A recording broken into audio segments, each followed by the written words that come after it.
اردو کا جو حشر کیا یہ تو آصف علی زرداری صاحب سے بھی برا حشر کیا ہے چیف جسٹس صاحب نے. ماشاء اللہ یہ آپ ذرا دیکھ تو لیں کہ کس طریقے سے چیف جسٹس اسلام آباد ہائی کورٹ نے یہ لیجیے.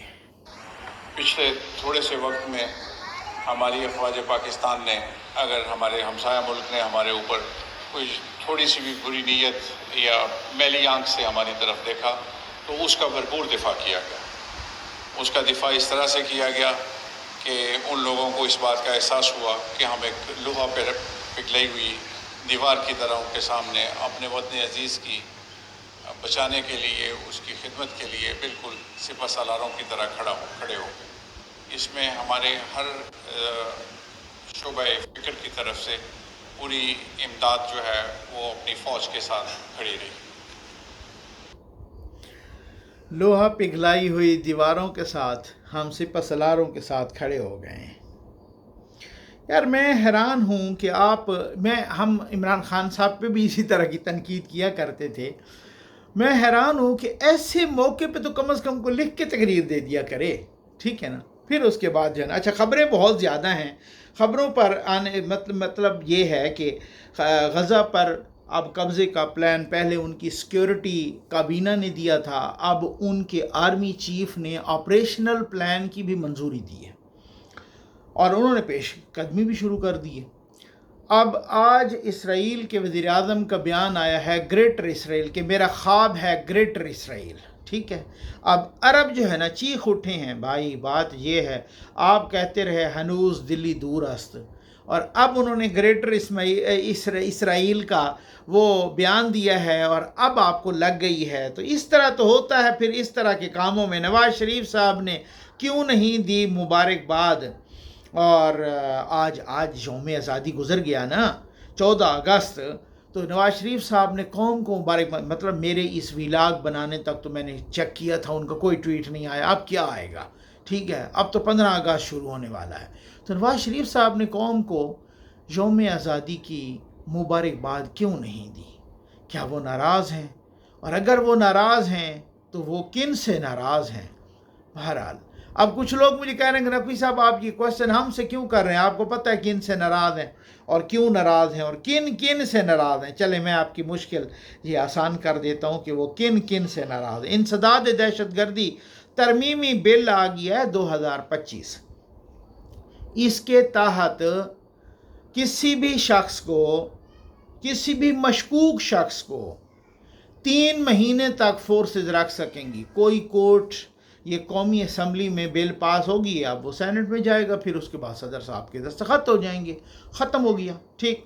3 مہینے تک پولیس رکھے, رینجر رکھے, ایف سی رکھے, پاک فوج رکھے, وغیرہ وغیرہ, ٹھیک ہے, 3 مہینے تک.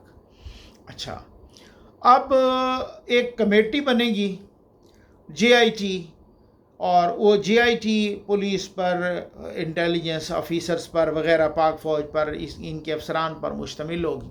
وہ فیصلہ کرے گی کہ اس کو مزید 3 مہینے بھی بڑھانے ہیں یا نہیں بڑھانے, اور اگر اس نے فیصلہ کیا تو وہ مزید 3 مہینے بھی بڑھ جائیں گے. یوں سمجھے ایک بندہ گرفتار ہوا 6 مہینے تک غائب ہے, اس کو کوئی اتا پتہ نہیں ہے, وہ فورسز کے پاس ہوگا. سمجھ آ گیا؟ اچھا اب اگر یہ پیور دہشت گردوں تک محدود رہے پھر تو بہت بڑی اچھی بات ہے, میں سمجھتا ہوں.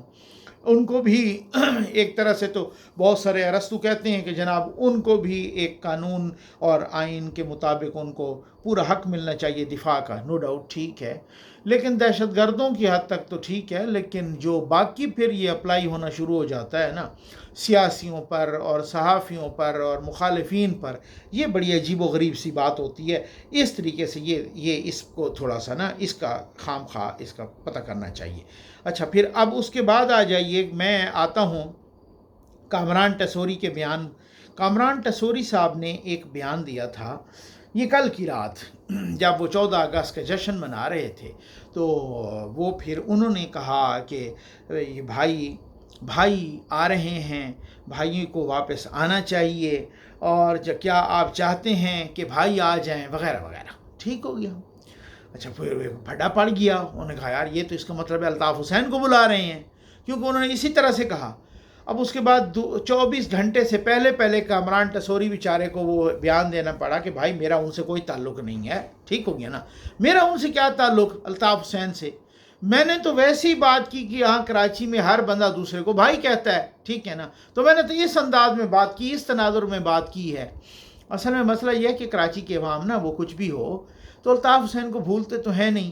وہ ویسے ہی جب اس طرح کا جلسہ یا اس طرح کا ہجوم یا اس طرح کا اکٹھ ہوتا ہے نا, تو وہ کچھ لوگ خوش کرنے کے لیے بھی وہ اسی طرح کا نعرہ لگا دیتے ہیں, کبھی مبہم لگا دیتے ہیں تو کبھی کس, اور عوام تو بہت دفعہ نا عوام میں بھی وہ نعرے لگ جاتے ہیں, تو اس طرح سے وہ بھی مجبور ہوتے ہیں.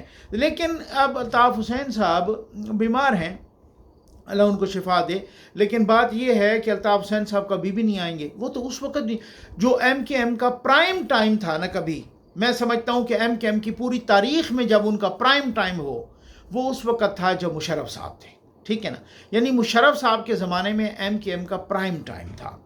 جنرل پرویز مشرف ان کو کہا کرتے تھے کہ آپ آئیں پاکستان میں, آپ پاکستان میں رہیں. انہوں نے کہا نہیں آؤں گا. الطاف حسین کو پھر انہوں نے کہا کہ چلیں آپ اگر پرماننٹ نہیں آتے تو آپ آتے جاتے رہا کریں. ٹھیک ہے, انہوں نے کہا, تب بھی انہوں نے کہا نہیں آؤں گا, کیونکہ ان کو پتہ ہے کہ بہت ساری چیزیں کچھ طے ہوتی ہیں, کچھ ایسی چیزیں ہوتی ہیں. ان کا اعتبار کا لیول جو ہے اسٹیبلشمنٹ پہ صفر تھا. جیسے نواز شریف صاحب کو آپ کو پتہ ہے کہ وہ دھوکے سے وہاں سے لایا گیا, اور یہاں پہ آ کے تو پھر کس طریقے سے ان کو آپ کو معلوم تو ہے. ٹھیک ہے نا, اب آگے میں کچھ نہیں کہتا, آپ سمجھدار ہیں. اور ساتھ ہی جناب کامران ٹسوری صاحب کا ایک اور بڑا اہم بیان, اصل میں تو لوگ کہتے ہیں یہ بیان ان کا گلے پڑنا چاہیے, لیکن گلے دوسرے پڑ گیا, جس کی وضاحت بھی ان کو دینی پڑ گئی. کامران ٹسوری صاحب ایسے بہت اچھے بھلے آدمی ہیں, لیکن اب یہ بیان انہوں نے دیا کہ بھائی آپ نے تحریک انصاف کو ووٹ دینا ہے. ٹھیک ہے, نہیں ان کو دینا ہے تو دیں, میں منع تو نہیں کرتا, لیکن پچھلی دفعہ بھی تو دیا تھا, نکلا کچھ اور تھا. ہاں سمجھ آ گئی نا آپ کو. اب یہ لوگ پی ٹی آئی والے اس کو بہت اچھال رہے ہیں, اور وہ کہہ رہے ہیں دیکھو اعتراف جرم ہو گیا ہے. یہ خود کہہ رہے ہیں کہ ہمارے ووٹ تو ہمیں پڑے تھے لیکن نکلے کسی اور کے ہیں, ووٹ تو ہمیں پڑے تھے حکومت کسی اور کی بن گئی ہے, وغیرہ وغیرہ ہے. سمجھ. اچھا, بھائی کے آنے والے بیان سے یہ پیپلز پارٹی کو بھی ذرا پریشان ہونا چاہیے کہ کامران ٹسوری نے کیوں کہا ہے یہ بھائی آ رہے ہیں. سمجھ آ گئی نا. خیر, اب آ جائیں خواجہ آصف صاحب کے اس بیان پہ. میں آخر میں خواجہ آصف صاحب کے اس بیان پہ آتا ہوں. یہ بیان میں آپ کو سنواتا ہوں. ٹھیک ہو گیا نا. خواجہ آصف صاحب نے محمد مالک کے پروگرام میں کیا کہا یہ آپ ذرا سن لیں, پھر اس پر ذرا تبصرہ بھی کرتے ہیں. یہ لیجیے.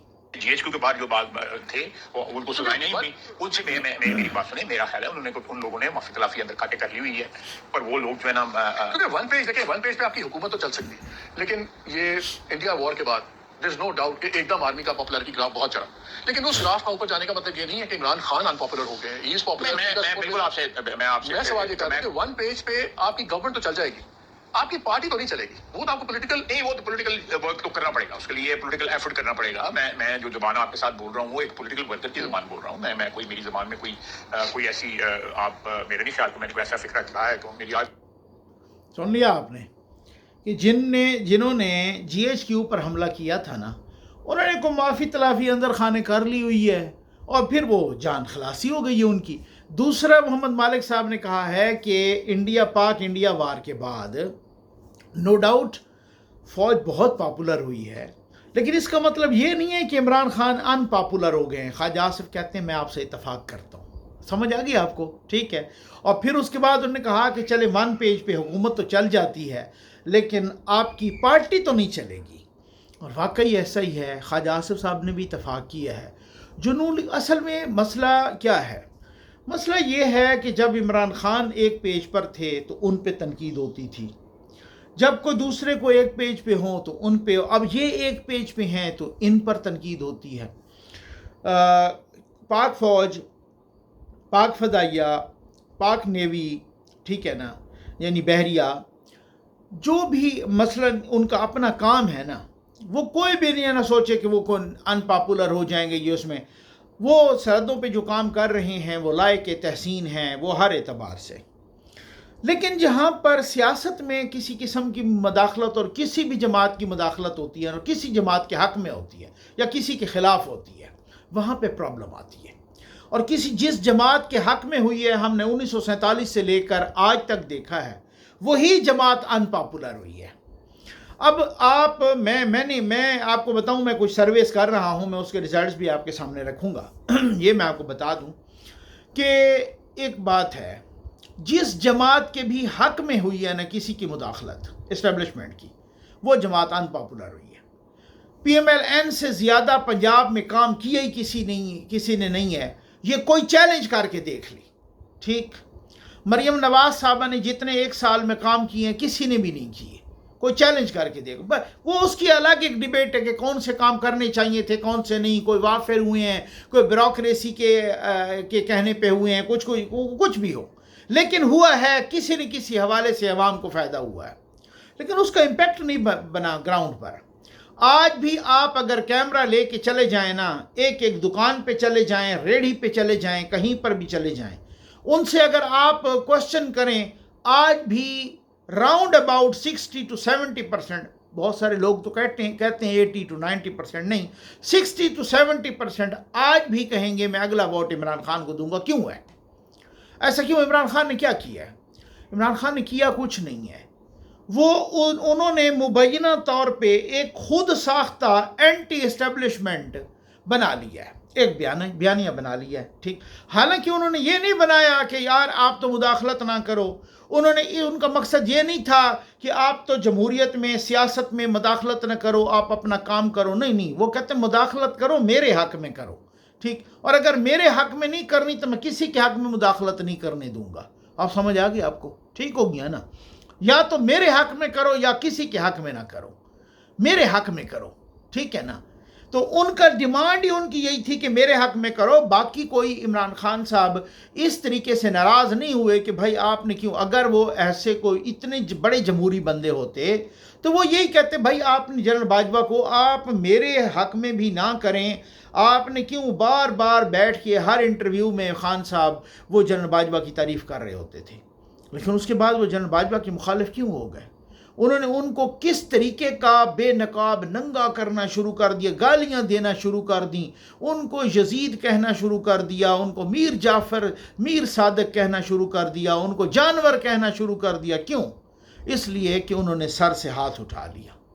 یہ والی صورتحال ہے. اور وہ ہاتھ جیسے ہی، یعنی اسٹیبلشمنٹ کا ہاتھ جیسے ہی دوسرے سر پہ پڑا، وہی جماعت غیر مقبول ہو گئی. یہ کیوں نہیں گراؤنڈ پہ امپیکٹ پڑ رہا؟ اتنا سر یہاں پہ اچھے خاصے کام کر رہے ہیں. شہباز شریف صاحب نے 16 مہینے کے 4-5 میٹروز تو انہوں نے ادھر اسلام آباد پنڈی میں چلا دی، اسلام آباد میں چلا دی ہیں. اتنے سارے کتنے بائی پاس بن گئے ہیں، کتنے کو 4-5 بائی پاس بن گئے ہیں 2-3 سال کے اندر. جو خان صاحب کے زمانے میں بائی پاس شروع ہوئے تھے، انڈر پاس، بائی پاس جو شروع ہوئے تھے وہ ختم ہی نہیں ہو پا رہے تھے، پتہ نہیں سال اس کو ہو گئے. شہباز شریف نے آتے ہی 4 مہینے کے اندر نمٹا دیے. کتنی سڑکیں بن گئیں، کتنا کچھ بن گیا. تو اب پھر بھی امپیکٹ نہیں بن رہا. کیوں؟ کیونکہ وہ پرو اسٹیبلشمنٹ اینٹی اسٹیبلشمنٹ والی بات ہے. اگلی ویڈیو میں بہت ہی کچھ اہم انکشافات کروں گا انشاءاللہ.